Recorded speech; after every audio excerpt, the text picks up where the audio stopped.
ಪ್ರೇಮಿಗಳ ದಿನವೇ ನಟಿ ರಚಿತಾ ಪೋಸ್ಟ್ ಮಾಡಿದ್ದು ಸಾಕಷ್ಟು ಚರ್ಚೆ ಒಳಗಾಗಿದೆ. ಐ ಲವ್ ಯು ಅಂತ ಹೇಳಿ ಜಾಲತಾಣದಲ್ಲಿ ರಚಿತಾ ಪೋಸ್ಟ್ ಹಾಕಿದ್ದಾರೆ. ಹಾಗಿದ್ರೆ ನಟಿ Rachita Ram I love you ಅಂತ ಹೇಳಿದ್ ಯಾರಿಗೆ ಅಂತ ಈಗ ಚರ್ಚೆ ಶುರುವಾಗಿದೆ. ನಟಿ ರಚಿತಾ ರಾಮ್ ಅವರ ಪೋಸ್ಟ್ ಮೇಲೆ ಸಾಕಷ್ಟು ಕುತೂಹಲ ಮೂಡ್ತಾ ಇದೆ.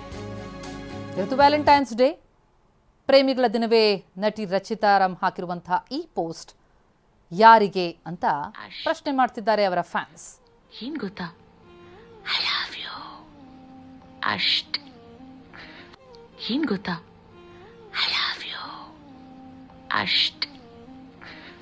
ಏನ್ ಗೊತ್ತಾ, ಐ ಲವ್ ಯು ಅಷ್ಟ್. ಏನ್ ಗೊತ್ತಾ, ಐ ಲವ್ ಯು ಅಷ್ಟ್. ಏನ್ ಗೊತ್ತಾ, ಐ ಲವ್ ಯು ಅಷ್ಟ್. ಏನ್ ಗೊತ್ತಾ, ಐ ಲವ್ ಯು ಅಷ್ಟ್.